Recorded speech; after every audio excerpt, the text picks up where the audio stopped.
Cek cek 1 2 3. Suara saya kedengaran? Kedengaran, Ada, Pak? Ada. Iya Pak, masuk Pak. Kedengaran, Pak. Oke, kita mulai saja ya perkuliahan kita hari ini.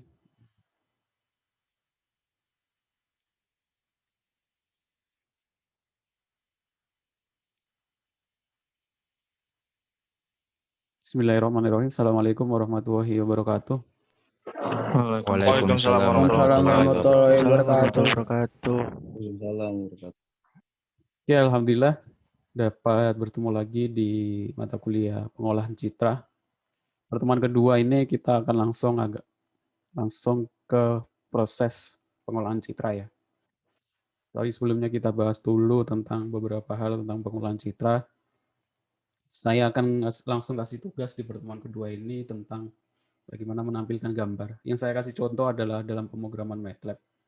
Jadi untuk kalian yang mungkin mau menggunakan bahasa pemrograman lain, Python atau menggunakan PHP juga bisa sebenarnya.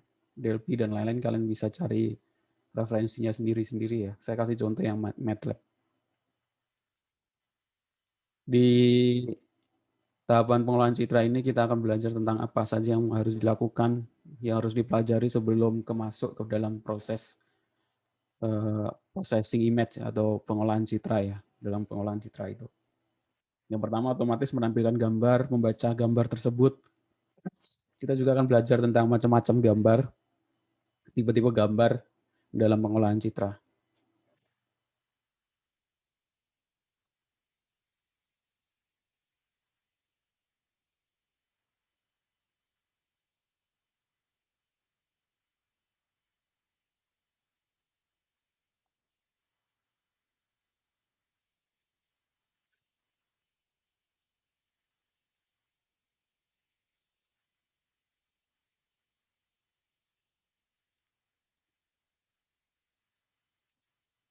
Nah,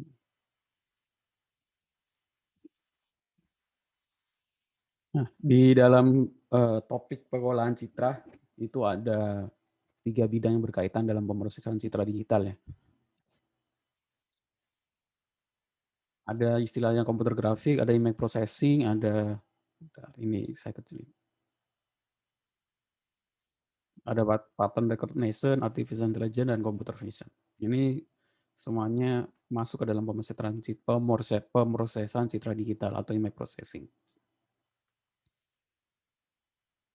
Terus bagaimana kita apa yang akan kita pelajari ya, banyak ya di digital image processing atau pengolahan citra itu ada pengolahan gambar, menampilkan gambar, computer vision, biological vision, komputer grafik, dan lain-lain. Biological vision ya, bagaimana memproses data gambar biologi ya, gambar-gambar mikroskopik. Tapi gambar-gambar mikroskopik itu harus dijadikan digital dulu ya. Gambar mikroskopik kan biasanya kita langsung lihat dalam mikroskop ya. Tapi untuk kalau kita pengen memprosesnya, kita harus simpan dulu dalam bentuk file digital. Kalau masih dalam bentuk file berupa print atau master, itu ya masih belum bisa ya. Jadi dirubah dulu ke dalam digital.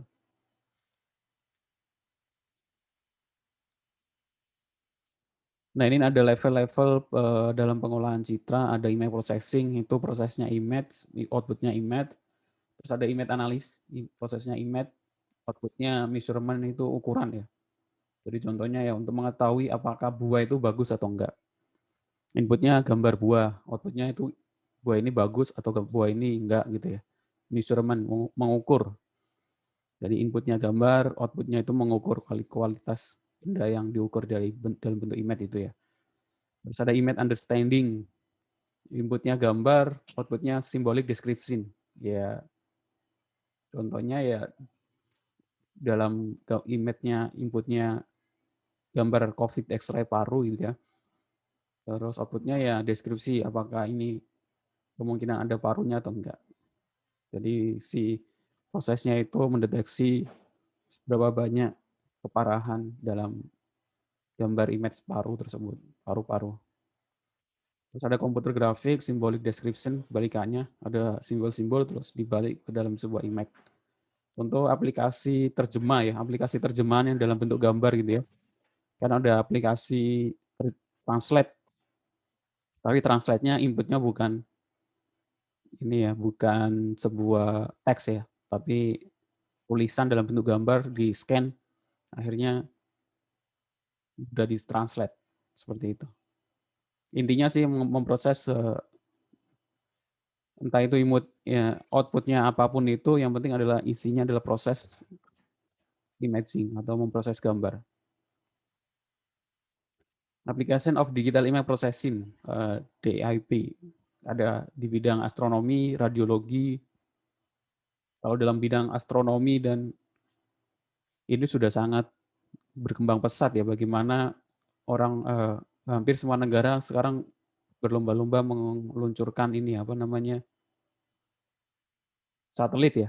Dari satelit itu kan dia mengambil gambar sebuah daerah, sebuah kawasan ya, dan itu diolah dari menghitung kawasan perhutanannya berapa, terus bahkan bisa mendeteksi kalau menggunakan nggak cuma hanya mengambil gambar tapi ada sensornya ya, bisa mendeteksi apakah ada potensi minyak bumi dan lain-lain. Itu dari gambar dan sensor, ditambah sensor. Terus ada radiologi, ultrasonic imaging, mikroskopi, remote sensing, meteorologi, seismologi, radar, internet, dan lain sebagainya. Di situ ada CT scan sama radiologi. Ada istilahnya rongsen sama scan.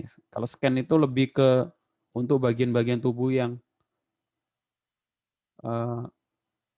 ini apa, lembut atau seperti otak gitu ya. Itu kan nggak ada tulang, yang membaca dagingnya atau yang lembut gitu ya. Softy namanya. Itu menggunakan CT scan, tapi untuk kalau membaca yang keras, tulang-tulang itu biasanya menggunakan rongsen. Perbedaannya di sana. Jadi kalau patah tulang itu di rongsen. Tapi kalau bagian otak dan lain-lain yang lunak-lunak itu pakai CT scan.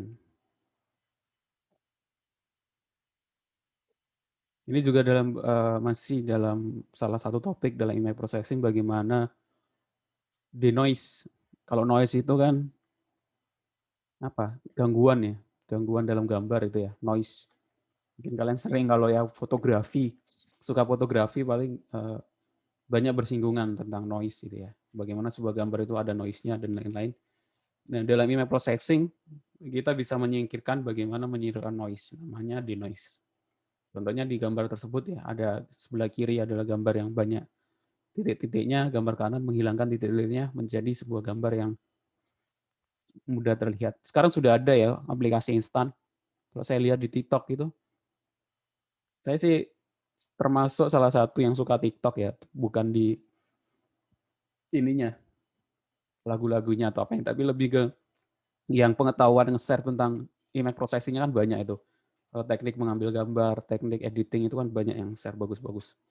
Termasuk bagaimana aplikasi-aplikasi itu sekarang udah denoise ini kalau dalam pengolah citra anak IT itu kita menggunakan program ya, kita memasukkan metode-metode numerik menggunakan matrix sehingga aplikasinya gambar yang ada noise-nya itu berubah menjadi baik. Tapi kalau orang lain bukan anak IT ya tinggal install aplikasi, ada menu denoise, udah sekali klik langsung jadi noise-nya hilang. Ya itu perbedaannya. Jadi kita belajar sisi belakang bagaimana sebuah gambar itu berubah menjadi gambar lebih baik, itu prosesnya bagaimana. Kita belajarnya di situ pengolah citranya. Tapi kalau non anak IT hanya pemakai saja, bagaimana langsung memakai sebuah tool bisa gambar bisa berubah menjadi lebih baik. Terus ada image processing, image enhancement atau peningkatan kualitas gambar ya. Ini juga kalau kalian menggunakan Photoshop atau aplikasi editor video atau foto, kalian setting kontras, terus enhance-nya digeser-geser mungkin akan jadi seperti ini. Tapi kalau dalam image processing and IT, kita belajar bagaimana kok bisa gambar yang sebelumnya agak putih tersebut agak terang ya. Istilahnya itu overlighting ya. Itu berubah menjadi sebuah gambar yang lebih jelas. Istilahnya image enhancement, bagaimana memproses, meningkatkan kualitas gambar. Ini juga banyak jurnal yang bahas, skripsi juga banyak image enhancement menggunakan metode sekian-sekian. Jadi kita membuat aplikasi untuk meningkatkan gambar. Walaupun sudah ada tool yang sudah banyak tool yang sudah punya fungsi seperti ini, tapi kita melihat dari sisi proses codingnya ya, proses membuat aplikasinya.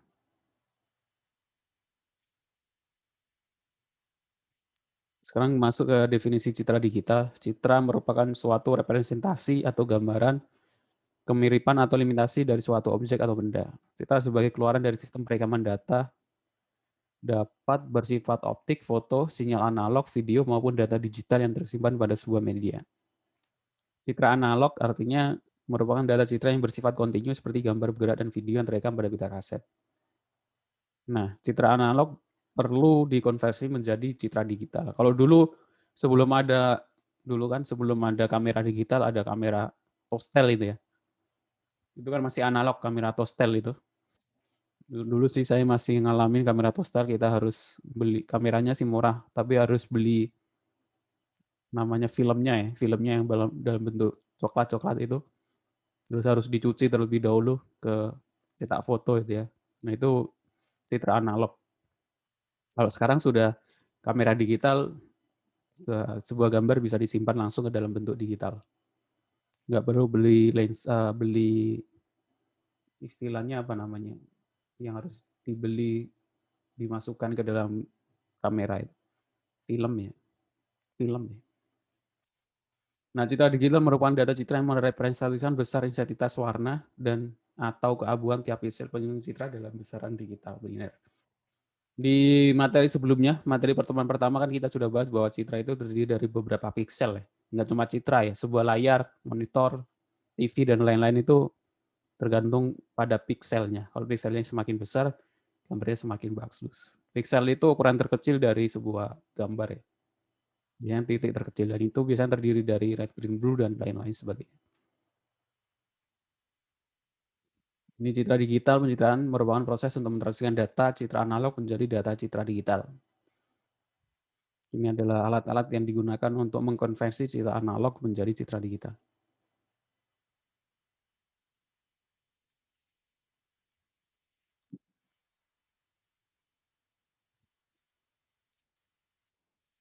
Nah, di dalam citra digital itu ada dua hal yang dilakukan dalam proses digitalisasi ya. Merubah citra analog menjadi citra digital itu ada dua hal. Yang pertama, mempartisi citra dalam dimensi X, Y. Jadi citra digital itu terdiri dari metrik ya, metrik X dan metrik Y. Kolom dan baris, serta menentukan besar intensitas yang terdapat pada setiap piksel, membentuk citra atau kuantisasi.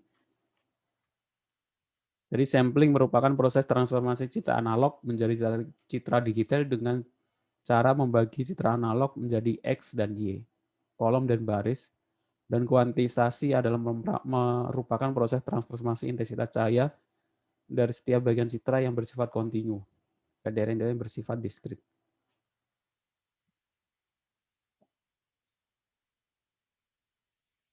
Ini contoh adalah sebuah gambar bagaimana citra itu tersusun dari titik-titik ya. Kalau dulu istilahnya ada istilah, kalau game itu kan ada istilah game 8 bit itu ya. Bagaimana dia terdiri dari 8 bit gambar. Sampling menunjukkan banyaknya pixel block untuk mendefinisikan suatu gambar. Kuantitasi menunjukkan banyaknya derajat nilai pada setiap pixel, yaitu menunjukkan dengan jumlah bit pada gambar digital. Black and white itu 1 bit. Jadi gambar digital yang berwarna merah putih itu 1 bit ya. Kalau nggak 1 kosong, kalau nggak hitam putih. Grayscale itu 8 bit, true color atau RGB, citra gambar berwarna itu 24 bit.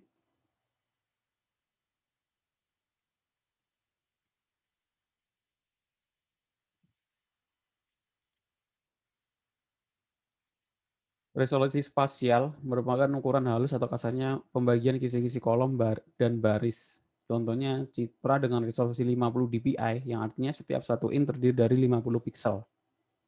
Dan bila luas citra 1 in, berarti citra tersebut terdiri dari 50 kali 50 piksel. Bila ukurannya diperbesar atau zooming menjadi 10 kali 10, yaitu 1000 inch. Maka jumlah pixelnya tetap 50, tetapi resolusinya berubah menjadi 5 dpi. Dan resolusi ini mempengaruhi ke istilah ya.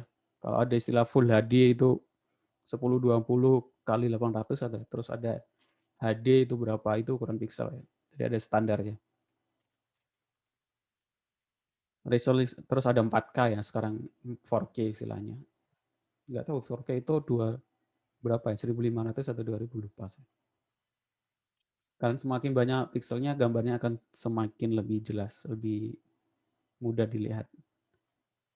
Terus ada istilah resolusi intensitas kecemerlangan atau brightness, disebut juga sebagai resolusi kedalaman warna. Bit depth merupakan ukuran halus atau kasarnya pembagian tingkat gradasi warna saat proses kuantitasi. 1 bit depth, 2 kemungkinan warna. Nah, setiap citra digital memiliki karakteristik berupa ukuran citra, resolusi, dan format citra.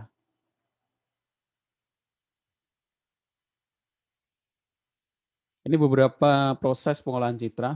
Dalam operasi pengolahan citra ada operasi titik, ada operasi global, ada operasi berbaris bingkai, operasi geometri.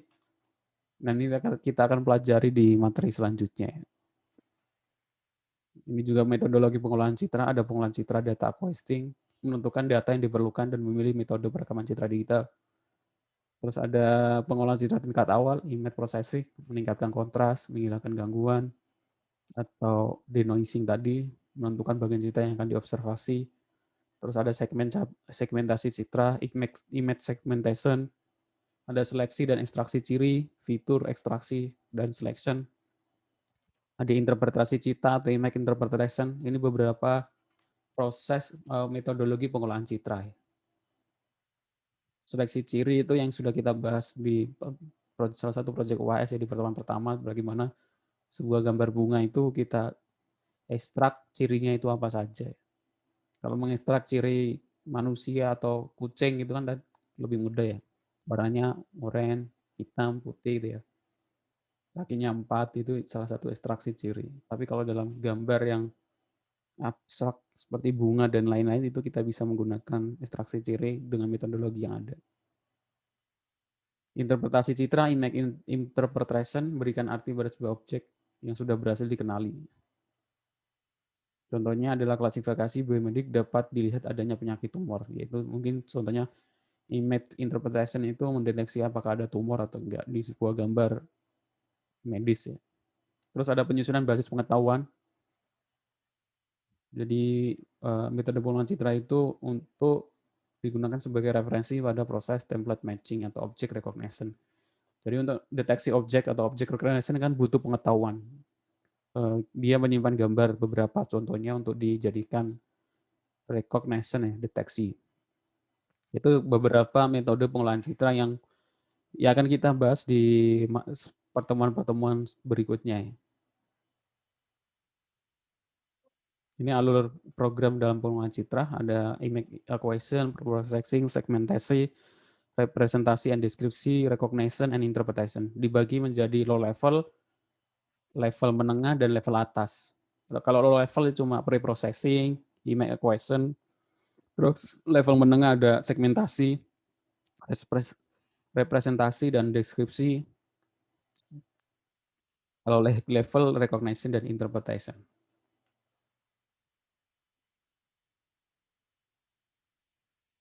Ini contoh gambar kameramen, ukurannya 256 kali 256, artinya ada 256 pixel ya, titik-titik.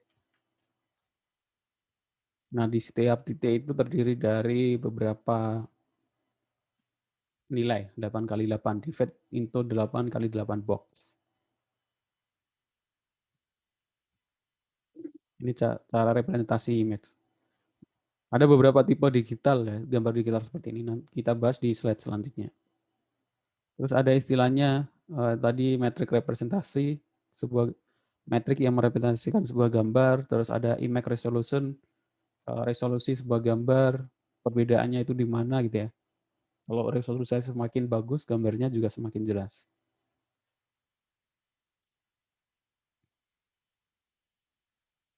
Tentunya ini kalau tadi kan ukurannya ya, image resolution.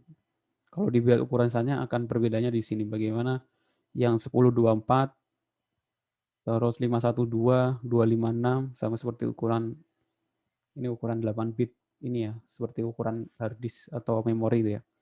1024 1 giga, 512 setengah giga itu, terus 256, terus setelah 256 itu 12864, ini 32 bit yang terakhir.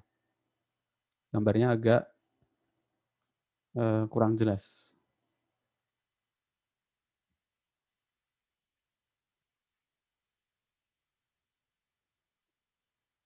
Terus ada istilah image analysis, yaitu adalah edge deteksi tepi ya. Tepi itu bacanya edge detection. Jadi untuk mendeteksi tepi sebuah gambar gitu ya. Jadi dengan metode pengolahan citra kita bisa merubah gambar hitam putih seperti ini. Untuk deteksi tepi biasanya gambarnya dirubah dulu ke dalam bentuk grayscale atau hitam putih abu-abu ya. Untuk lebih mudah mendeteksi tepinya. Biasanya deteksi tepi ini digunakan untuk mencari mendeteksi bentuk ya. Mungkin bisa mendeteksi kotak, untuk mendeteksi jendela dan lain-lain. Kalau dalam bentuk hitam putih seperti ini kan mudah dibaca daripada yang dalam bentuk abu-abu. Kalau kita buat sebuah program. Terus ada face detection, bagaimana bisa mendeteksi wajah. Ini adalah salah satu contoh image segmentasi ya.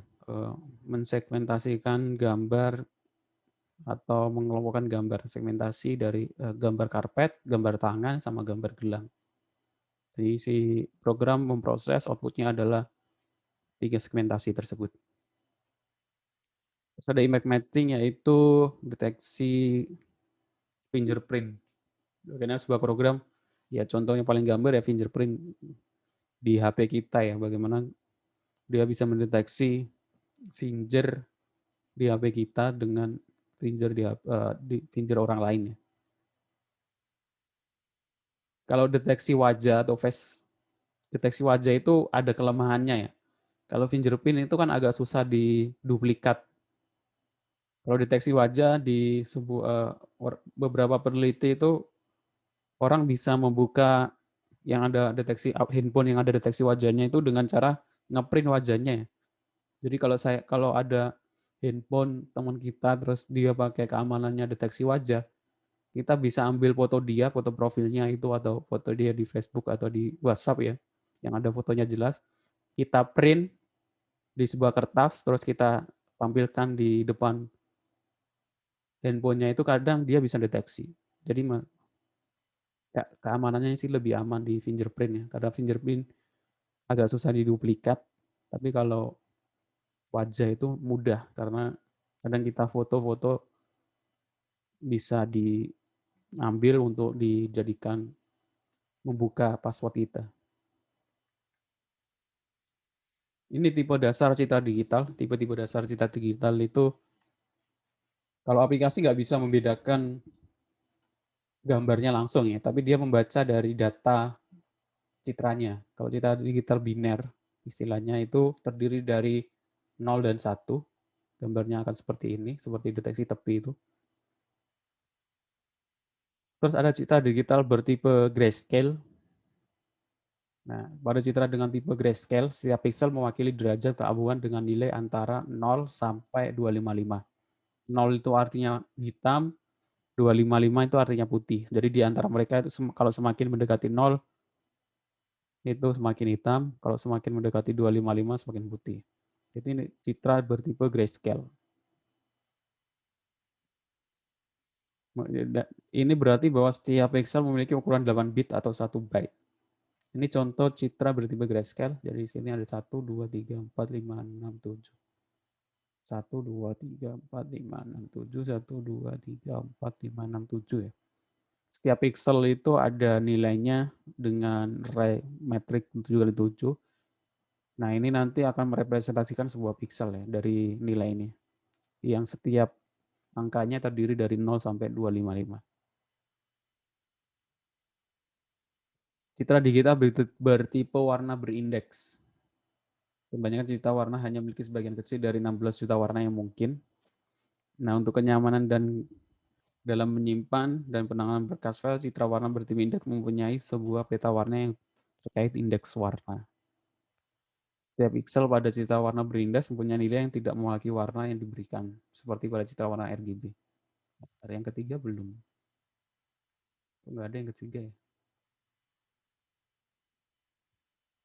Harusnya ada yang ketiga ini saya kelewat. Ada citra RGB ya. Nanti saya koreksi ya. Jadi ada citra warna RGB yang terdiri dari red, green, blue. Baru nanti citra berwarna berindeks.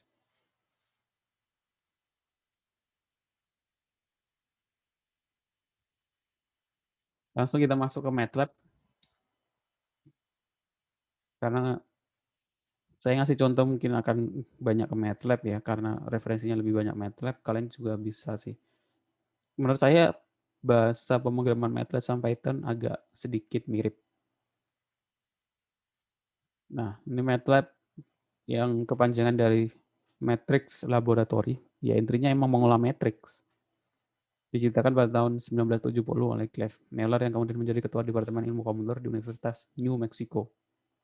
New Mexico itu bukan berarti berada di Meksiko ya, berarti dia di Amerika Serikat yang dekat dengan perbatasan Meksiko. Jadi sejarahnya dulu itu emang Amerika ingin menguasai Meksiko juga, tapi karena nggak bisa, dia bikin sendiri aja New Mexico, negara bagian. Kenapa disebut negara bagian bukan provinsi? Karena sebenarnya Amerika Serikat terdiri beberapa negara itu ya, makanya disebut United States ya. Kumpulan dari beberapa state. Ada 30-an atau berapa ya negara bagian. Jadi menjadi satu, karena dulu sejarahnya emang negara-negara kecil-kecil itu, terus menjadi satu, menjadi United States. Ini tampilan MATLAB, contohnya di sini R 2013. Saya makainya R 2015, kalau sekarang mungkin yang terakhir ya R 2020, 2021 ya. Jadi semakin baru, semakin besar ukuran masternya. Di situ ada works current folder seperti IDE pada umumnya ya. Di atas itu ada toolbar, di tengahin itu untuk nulis kodenya, di samping itu workspace. Terus yang nomor 5 itu command history, rekaman perintah. Rekaman perintah yang sebelumnya telah dilakukan. Kalian sudah install MATLAB? Atau mau pakai Python? Sedang di-download, Pak. Soalnya size-nya 7 GB, Pak. Sedang berjalan, Pak. Sedang Download berjalan. saya gagal malah Pak karena kena limit. Jadi kayak 6,8 giga terus stop di situ. Nggak Iya, dilanjut. Kalau mau boleh ngopi di tempat saya bawa flash disk. Saya ada yang masternya MATLAB 7 GB. Tapi kalau pakai Python juga nggak apa-apa. Saya pilih MATLAB karena referensinya istilahnya kalau dalam istilah di orang luar itu common sense ya, common sense. Pada umumnya sih pakai MATLAB ya, saya pakai MATLAB. Common sense.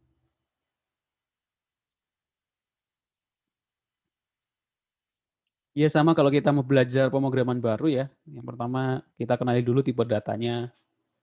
MATLAB juga punya tipe data. Ya ini standar sih. Secara umum hampir sama di bahasa pemrograman lain. Nah di sini kita akan langsung belajar array dalam MATLAB. Array berdimensi 1x1. Sebenarnya Python juga seperti ini ya. Untuk membuat array berdimensi 1 x n disebut row vector. Itu A sama dengan 135. Dia langsung menampilkan outputnya ya. Saya kasih contoh, saya buka dulu MATLAB-nya.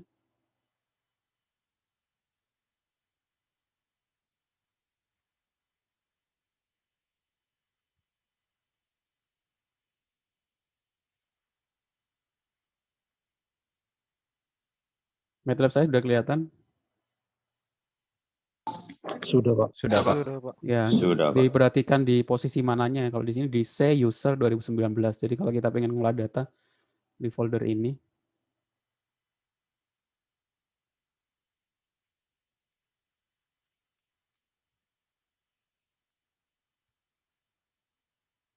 Untuk membuat metrik kita tinggal nulis A, clear dulu. Clear itu pakai clear CLC. A sama dengan A, ini case sensitif ya. A besar sama A kecil dibedakan. Saya copy aja biar cepat ya dari PowerPoint. Perintah untuk membuat matriks array berdimensi 1. Kita tulis A 1, 3, 5, 7, 9. Langsung kita enter, dia akan menampilkan nilai A sama dengan 1, 3, 5, 9. Untuk mengakses elemen ketiga, nah di MATLAB ini nggak dimulai dari 0, tapi dari 1 ya. 1, 2, 3 elemen. Elemen array ketiga itu apa? 1, 2, 3, 5 ya. Cara mengaksesnya itu A kurung 3.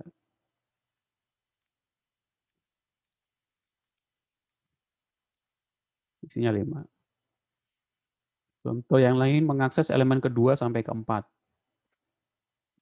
Ini kalau kalian belajar pattern juga hampir mirip.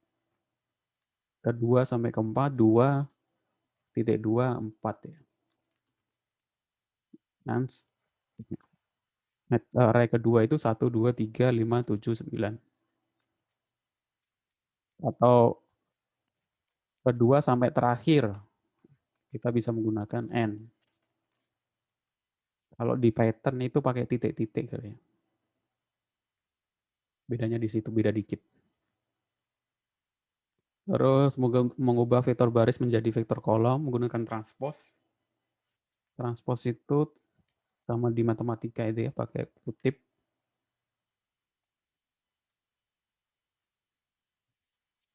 Kalian bisa praktikkan sendiri yang di PowerPoint.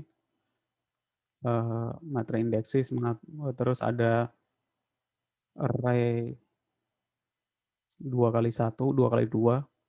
Itu bagaimana kita bisa menggunakan titik koma untuk array berdimensi 2x2. Contoh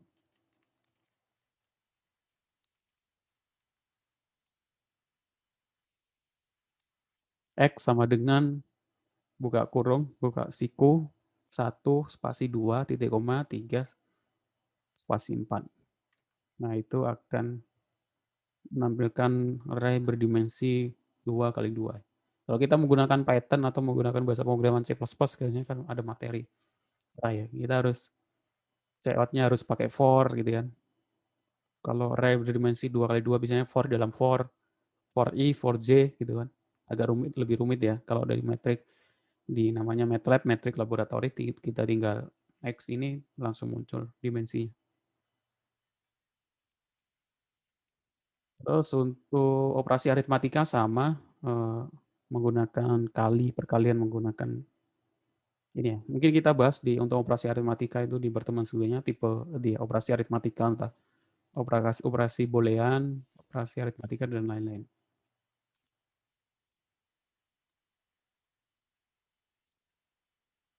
Saya lanjutkan ke bagaimana menampilkan gambar.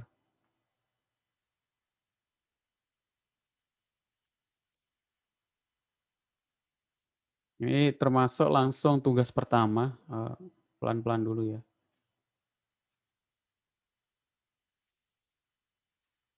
Menampilkan gambar pada MATLAB itu menggunakan membacanya pakai image, disingkat IM ya. Kebanyakan bahasa pemrograman itu singkatan ya. Biar kalian mudah mengingatnya, imread itu masih artinya image read, membaca gambar, nama file. Nah, nama filenya itu kalau berada dalam satu folder, kalian bisa langsung tulis contoh.jpg ya. Kalau ada foldernya di partisi lain, di D atau E, kalian tulis dulu partisinya E, folder apa, seperti itu ya.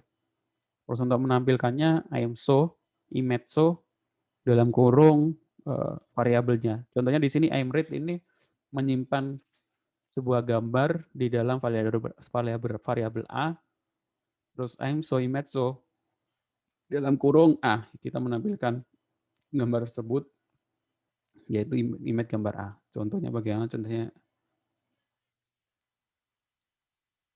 saya tulis lagi di awal ya. A sama dengan, saya ganti B ya. Ini bisa saya besarkan nggak ya? Fontnya. Setting. Mana ya settingnya ya?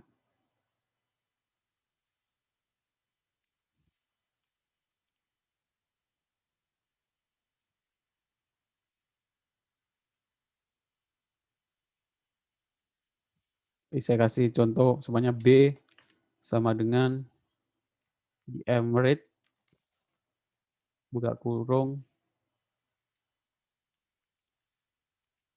nama filenya apa? Pakai kutip ya. Saya sudah buat sama contoh .jpg.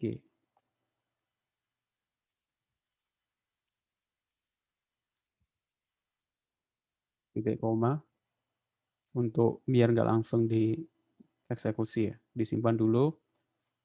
Jadi untuk menampilkan IMSO A titik koma. Gambarnya variabelnya B ya. Titik koma. Enter. Nanti akan menampilkan gambar. Di sini saya gambarnya Arsenal. Ya. Ini output. Itu saja. Sampai sini mungkin ada yang mau ditanyakan?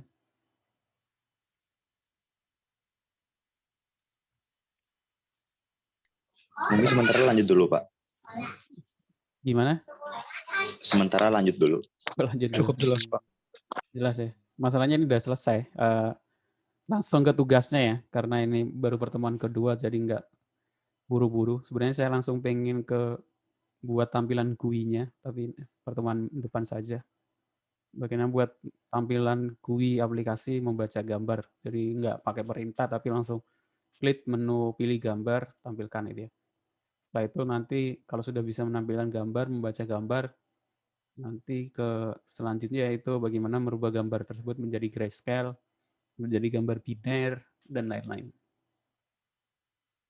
Saya langsung masuk ke tugas kedua. Tugasnya dengan MATLAB buat array berdimensi 1 yang berisi, saya belum nulis, berisi NIM masing-masing ya. Ini harusnya NIM. Jadi contohnya variabel NIM isinya adalah NIM kalian. Perintahnya bagaimana, terus kemudian balik array yang baru dibuat. NIM-nya dibalik. Perintahnya bagaimana kalian cari referensi. Ada sih perintahnya. Sengaja nggak saya tampilkan karena bagian dari tugas. Terus kalau pengen pakai Python juga boleh, buat array terus NIM. Terus tugas selanjutnya adalah menampilkan sebuah gambar dengan MATLAB. Terserah gambar kalian apa. Kalian kasih screenshot, dibuat laporannya, screenshotnya, buat laporan dikirim di form tugas 2 ya. Form tugas 2 di website saya. Mungkin kalau yang baru mengikuti perkuliahan saya, lihat di website saya. Jadi ngumpulkannya itu dari situ menggunakan Google Form. Pilih menu semester 4 di atas. Pengolah citra 19A2. Nah, di sini ada pertemuan pertama, pertemuan kedua. Kita klik pertemuan kedua. Ini sudah saya rekam belum ya? Sudah ya. Terus klik tugas ya. Di setiap pertemuan ada 3 materi. Kalau ada tugasnya ada 3 submenu ya. Ada materi, rekaman, sama tugas. Kalau nggak ada tugas ya cuma isinya materi sama rekaman. Ini ada tugas 2, kalian klik. Nah, sekarang saya ini ada NIM, kalian isi ya. Saya kasih contoh, karena saya sudah buat menu WhatsApp ya. Nanti ada notifikasi ke WhatsApp kalian bahwa, dan juga notifikasi ke WhatsApp saya setiap kali ada yang mengumpulkan tugas. Saya kasih contoh sebenarnya, ini 888, namanya Messi, nomor WhatsApp-nya, nomor saya ya, 0857 30 30 40 25. Nah, yang dikumpulkan adalah link Google Drive ya. Jangan lupa diganti ke siapa saja yang memiliki link. Yang di-share itu jangan foldernya ya, tapi filenya. Semuanya kalian buat file folder tugas gitu ya. Bukan filenya yang di-share, tapi filenya ya kalian ini. Jadi ketika saya ngeklik itu, gini, pilih dapatkan link. ganti ke siapa saja. Kalau dibatasi nanti saya nggak bisa lihat. Ganti ke siapa saja yang memiliki link. Nah ini salin link, taruh di sini. Jangan foldernya. Kalau foldernya saya harus ngeklik lagi ya. Butuh 2-3 kali klik dengan koreksi yang sangat banyak biar mempercepat saja. Ini yang dikumpulkan contohnya link Google Drive. Oke, kalau sudah terkirim, nanti akan ada notifikasi ke WA kalian. Makanya saya minta biar nggak mengirimkan berkali-kali yang isinya sama gitu ya. Jadi saya juga takutnya ngoreksinya berkali-kali, isinya sama. Jadi nanti ada informasi seperti ini, info baru, nama, NIM, terima kasih, tugas 2 sudah terkirim. Itu untuk ke usernya, ke mahasiswa yang mengumpulkan tugas, kalian akan dapat notifikasi tiap pengumpulan tugas. Terus saya juga ada notifikasi info baru, kelas ini baru saja mengirimkan tugas, linknya adalah ini. Seperti itu. Untuk yang ngecek, pengen lihat cek tugas pertama, kalian ketik perintah nilai ya. Tapi sebelumnya kalau ada informasi nomor belum terdaftar, kalian daftarkan dulu dengan perintah daftar.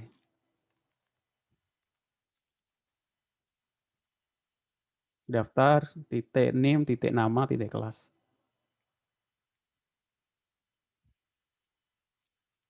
Seperti itu. Oke, sampai di sini ada yang mau ditanyakan?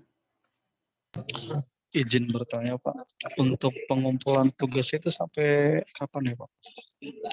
Oh, semua tugas sebelum UTS, terakhirnya sebelum UTS ya. Oh baik Pak. Terus semua tugas sebelum UAS, terakhirnya sebelum UAS. Saya nggak akan nerima alasan setelah ketika UTS minta perpanjangan tugas, kayaknya enggak. Karena waktunya udah panjang ya dari semua UTS deadline-nya sebelum UTS gitu. Kalau memang ada kendala laptop rusak dan lain-lain ya itu bagian dari resiko atau mengambil tanggung jawab ya. Belajar untuk mengambil tanggung jawab resiko di luar dugaan ya. Karena nanti kalau kalian bekerja juga klien, ada orang gitu ya, seorang klien pengen dibuatkan aplikasi gitu. Ketika waktunya deadline, ternyata laptop kalian rusak. Klien juga ada beberapa klien mungkin nggak akan bisa nerima alasan apapun. Kalau nggak jadi ya nggak jadi bayar, nggak dibayar, ya itu resiko. Belajar dari situ. Namanya juga hidup ya. Nggak semuanya bisa dikompromi. Belajar untuk nggak mengkompromi beberapa hal. Biar berlatih disiplin. Seperti itu. Baik Pak. Ada lagi yang mau ditanyakan?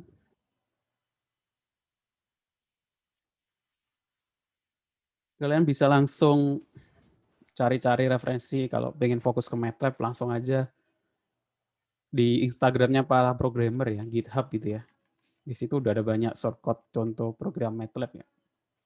Kalian tambahkan semuanya deteksi wajah. Saya kasih contoh ya. Tambahkan set titik 2 github.com. Nah, dia akan menampilkan aplikasi udah banyak karena namanya juga Instagramnya para programmer, tinggal milih aplikasi absensi pengenalan wajah. Dia menggunakan bahasa pemrogramannya JavaScript HTML. Oh, ini berbasis web. Nah, ini tentang presensi pengenalan wajah. Jadi ini menggunakan JavaScript ya. JavaScript juga bisa digunakan untuk pengolahan citra.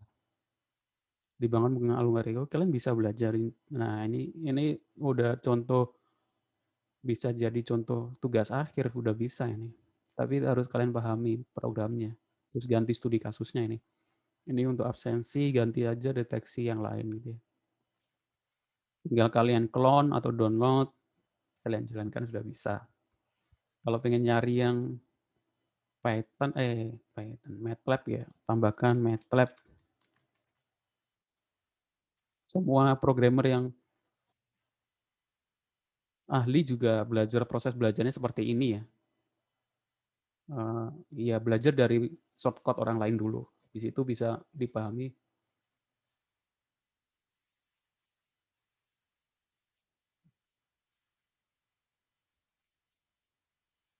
image convolution. Ini Java, UAS pengolahan citra. Ngumpulnya UAS. Seperti itu.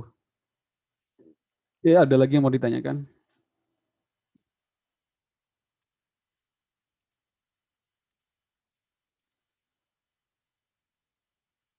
Sudah cukup jelas. Cukup sih, Pak. Cukup ya. Untuk hari ini cukup seperti itu. Kalau nggak ada ditanyakan silakan langsung dikerjakan tugasnya. Saya kira 10 menit selesai ya tugasnya. Makanya kalau kadang ada yang alasan ini kayaknya ya banyak alasan aja, harusnya bisa sih. Ini kan tinggal menampilkan NIM dibalik sama menampilkan gambar. Itu saja. Saya cukupkan pertemuan kita hari ini. Terima kasih untuk yang sudah datang. Dan saya harap ini di pembelajaran di kelas itu bukan proses pembelajaran utama kalian ya. Ini hanya 10% atau bahkan kurang. Sisanya 80% kalian tingkatkan dengan belajar sendiri, berlatih sendiri ya. Termasuk dengan ya salah satu tugas itu sebenarnya untuk biar berlatih sendiri, memancing untuk kalian penasaran dengan selanjutnya ya. Kalau saya sudah menampilkan gambar, bagaimana buat tampilan GUI gambarnya. Jadi ada program, ada menu load gambar, diklik, terus nanti tinggal klik merubah menjadi grayscale bagaimana. Seperti itu. Ya, terima kasih yang sudah datang dan saya mohon maaf kalau ada salah-salah kata. Saya akhiri. Assalamualaikum warahmatullahi wabarakatuh.